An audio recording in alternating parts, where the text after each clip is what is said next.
Welcome to Laboratory Tuesdays. I'm in a new little nook, but that means that the camera is balancing on a misshapen couch cushion, so if I suddenly fling off screen, it's just because my camera flung across the room.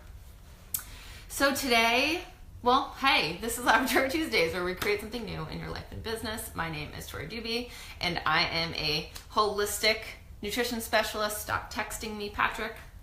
And today we are talking about how to always make the right decision, which you know is a trick. You already know that's a trick. So I'm going to start way from the beginning.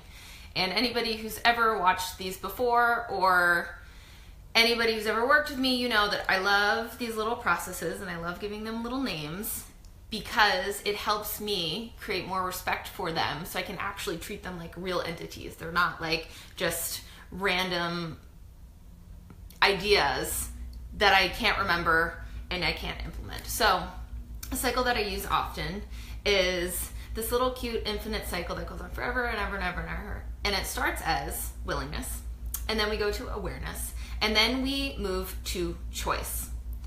And so when I first started using this little tiny cycle, I call it the cycle for personal evolution. I was saying it's willingness, awareness, and then informed choice. But informed is misleading because that makes you think that based on the awareness that you build, based on the data that you collect, that you can use that data to make a right decision, right? To make an informed decision. And that is just straight bullshit.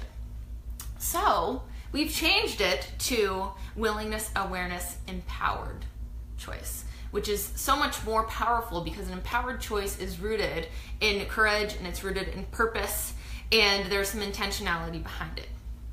So we go through this process infinite times a day, from little tiny decisions like the example that I used last week, where I find myself often when I hit kind of a resistance wall when I'm working on some new material or I'm writing my book, and I just get uncomfortable and I have a choice to make because my instinct is I want to go eat some chocolate.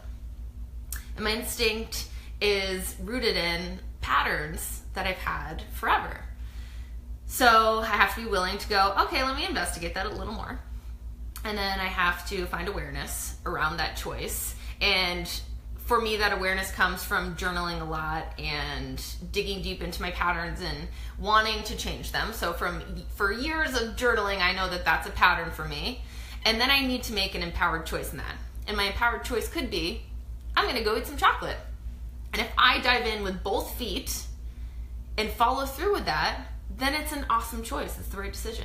Or I can make a different empowered choice, like I'm gonna go take a walk around the block, I'm gonna do some jump squats, I'm gonna drink a glass of water, and then I'm gonna get back to writing, whatever it may be.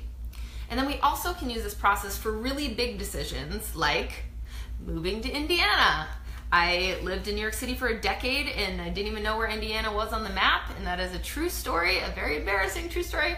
But I moved here and it was the right decision for me and for my boyfriend because we did it with 2 feet in. So let me explain. When we make an empowered choice and we do it with gusto and we do it with enthusiasm and we do it with integrity, we can fill it with so much of those really love-based emotions that there's no room for fear, right? If you are committed to the choice that you made, there's no room for doubt, there's no room for questioning. Which one? That feels really good. 2, when you do it with enthusiasm, there's no way you can lose.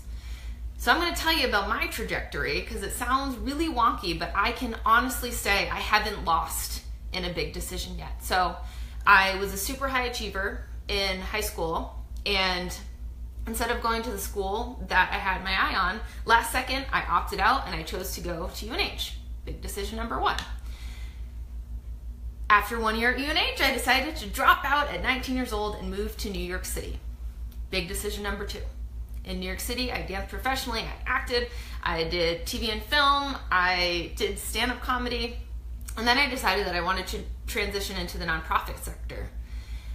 Big decision again.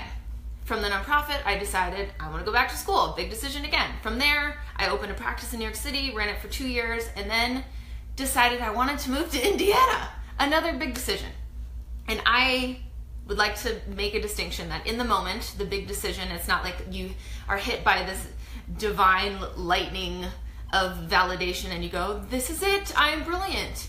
it's only later that you can look back and go, oh yeah, all of these beautiful decisions led me to exactly where I need to be. All we have in the moment is that integrity that we talked about. So why we win when we make an empowered choice is that either one, you're going to figure out that you're exactly where you need to be, and you're going to be doing it with integrity and enthusiasm, and you're going to get there faster. You're going to be rooted more deeply into the cause, and more success is going to come your way. Or two, you're going to very quickly realize, more quickly than if you only had one foot in and one foot out, you're going to quickly realize this is not where you want to be. And every time we figure out where we do not want to be, it's loaded with such beautiful wisdom that we wouldn't have been able to have if we weren't experiencing that. So within that wisdom of this is what I do not want, you then know what you do want. And that is just as big as a win as having made the other decision. Does that make sense? So with enthusiasm, we always win. With integrity, with gusto, with heart, with love, we always win. The only way you make a wrong decision is if you do it half-assed. And something that I say every day after I say my morning prayers is I affirm, may I be so full of love that there is no room for fear. And that is what you can infuse into every decision that you make. May it be so full of love that there is no room for doubt, for fear, for judgment, for shame, because then it's always the right decision. So I would love to hear about your wacky trajectories. What big decisions did you dive into with both feet? And then maybe I would love to hear about what decisions didn't work out, and can you investigate whether they didn't work out because you had one foot in and one foot out. I love you. Happy Tuesday. Please let me know if there's something specific you'd like me to cover on the next Laboratory Tuesday, and I will see you then.